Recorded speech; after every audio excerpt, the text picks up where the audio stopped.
answer lies in the heart of battle. King of Iron Fist Tournament. Mugen TV versus Corner. Welcome to the stage of history retold.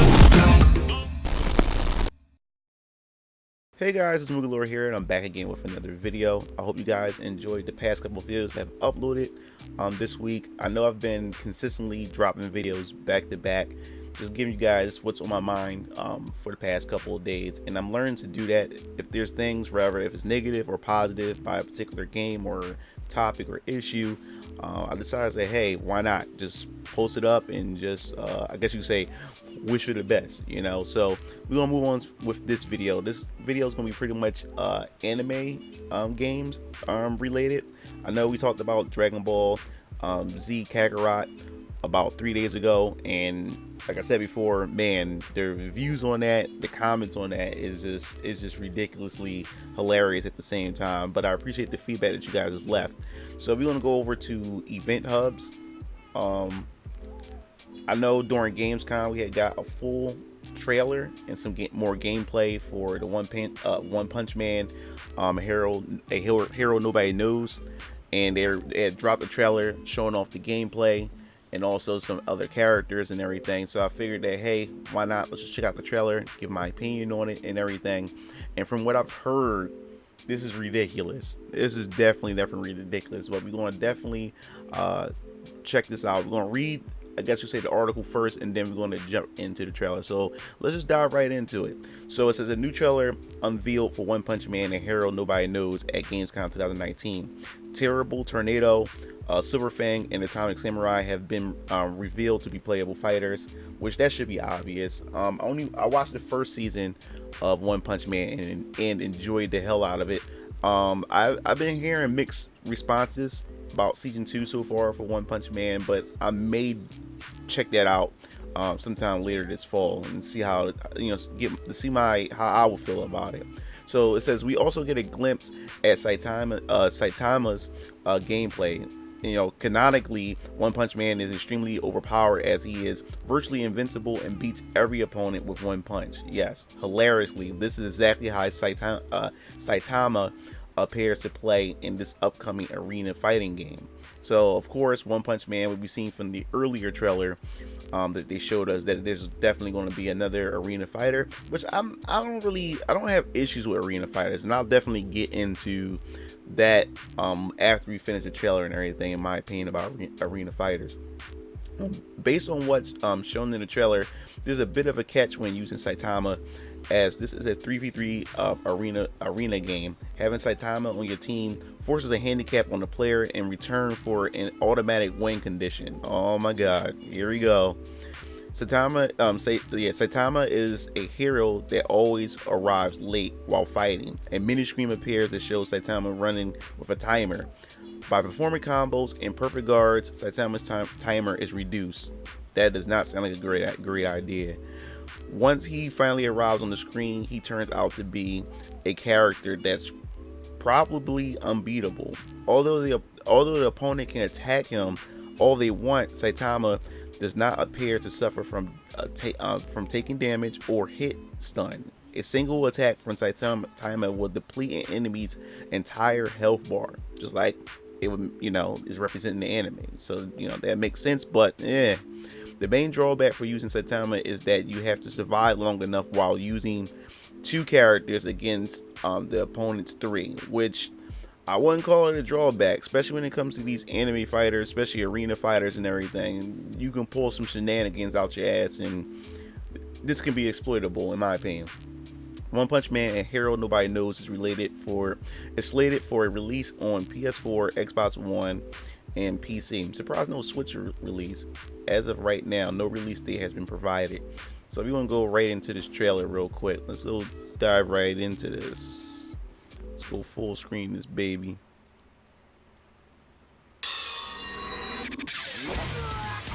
Look at that.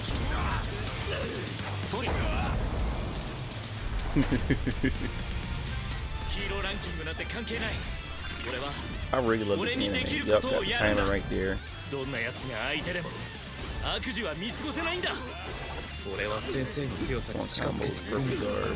この程度一人で倒せるようにならなければ一匹も逃がすわけないでしょ。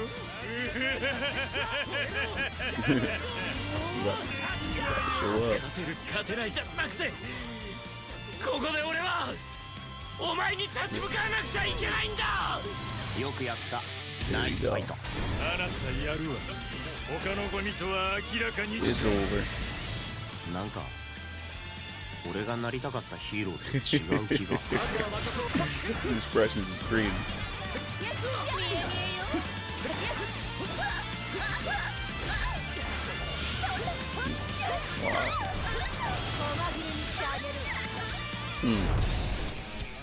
Here comes a new character. こんなの私がいなくても処理しなさいよ。時間の無駄ってこういうことを言うのね。もう3億年ほど眠っていれば適当でいいんじゃ適当で土壇場こそな。結果は変わらん。それがベストなんじゃ。いや肩こりが取れたぜ。縁あって相まみえたわけだ。手がなんてできねえからお前の強さ見せてみろ。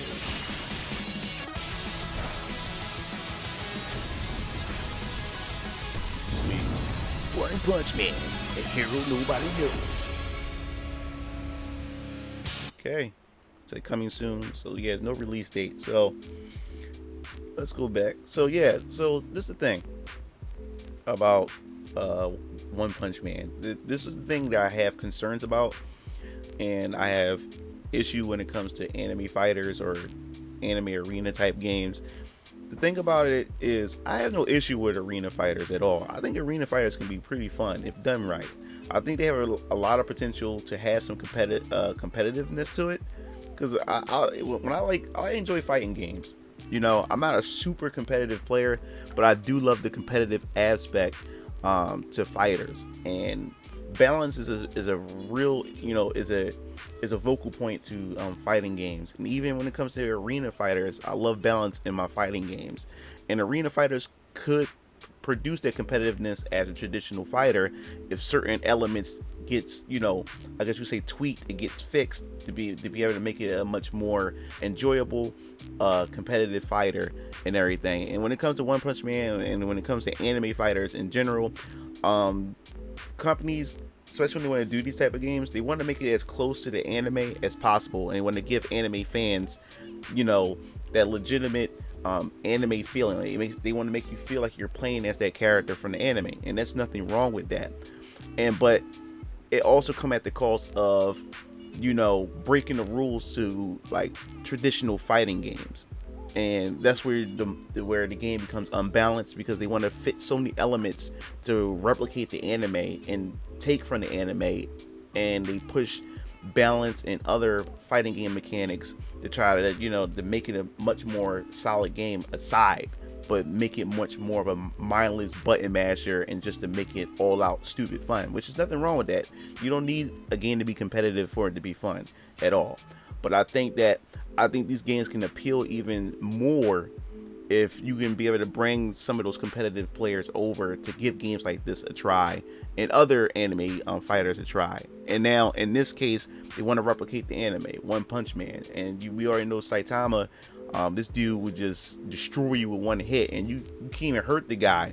So they want to be able to implement that in this game. Now, I always said that when I first watched One Punch Man, I always said, yo, a 2D fighting game, a competitive One Punch Man fighting game would be awesome. But I said the only issue would be that Saitama wouldn't be able to be playable. That was my opinion about that. I said you wouldn't be able to put him in the game as a playable character. You know, the story had to revolve around the other characters, and the story can have Saitama in it, but he wouldn't be playable, because it defeats the purpose of having a game called One Punch Man. But then you make him playable, but you don't make him take out your opponents with one punch and stuff like that. So it kind of breaks the lore, or unless they have a story that they can craft to make Saitama somehow weakened. You know, you nerf him somehow within the story to make an excuse to be able to make him a playable fighter. But it looks like with this approach with this game, that they really taking this literal and actually making him knock you out with one punch and stuff.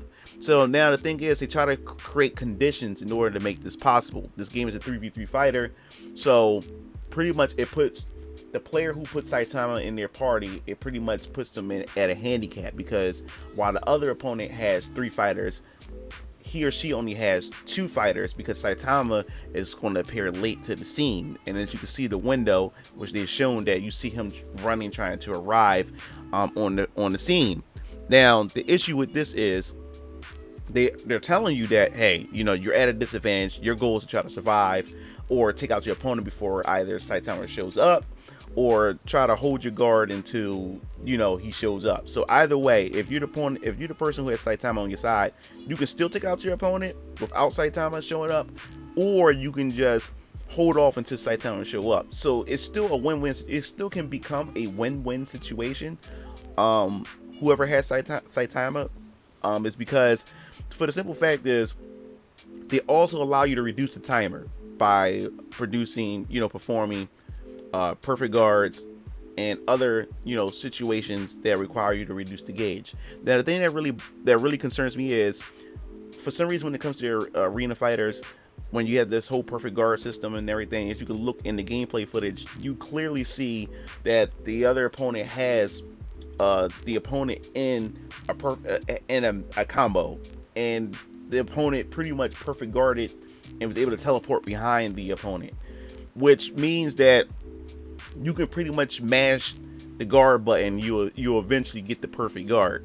So that's another thing. So if I get you in a combo and I pulled it off successfully, all you gotta do is mindlessly mash the guard button, and then all of a sudden you just teleport, and you get the timer reduced to make Saitama get there even faster.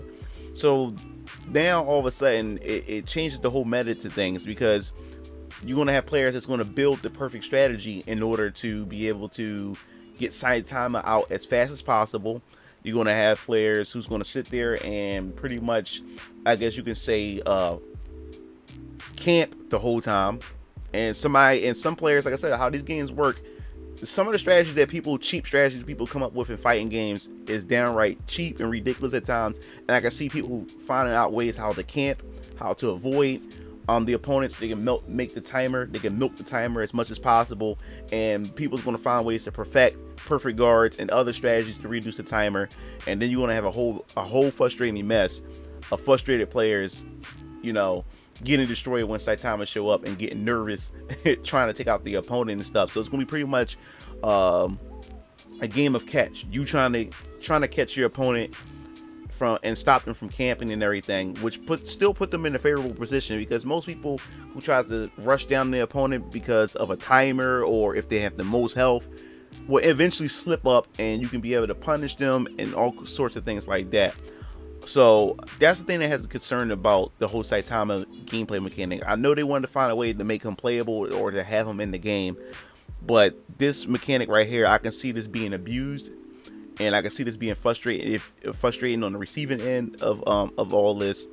And it's kind of like a mini game as well, trying to defeat your opponent before he shows up. So I understand what they're trying to do with that. They're trying to find a way to make him playable and get him in there.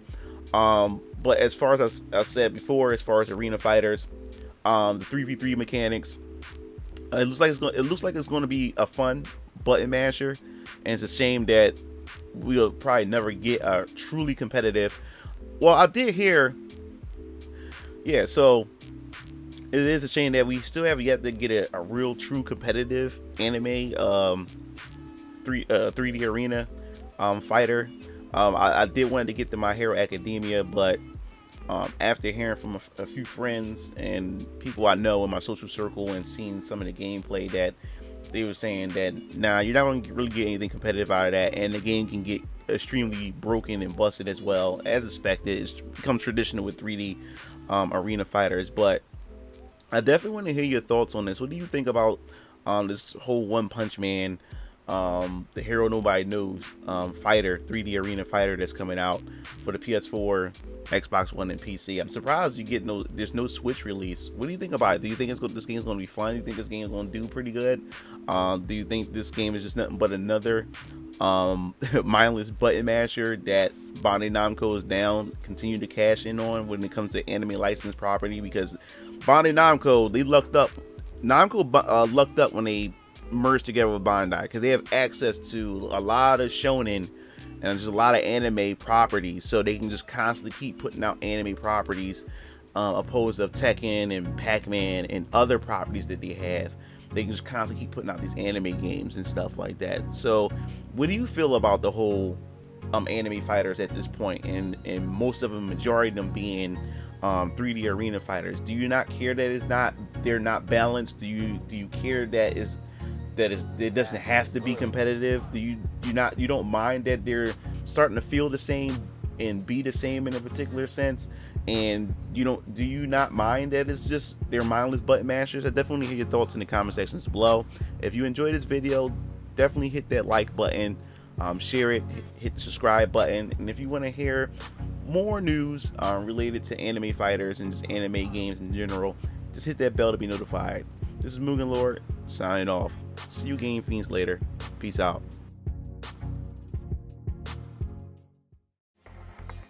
It looks like you reached the end of the video. Well, while you're at it, check out some of my other discussion videos by clicking on the annotations below, and don't forget to follow me on other social media platforms to stay up to date with future content. Signing off.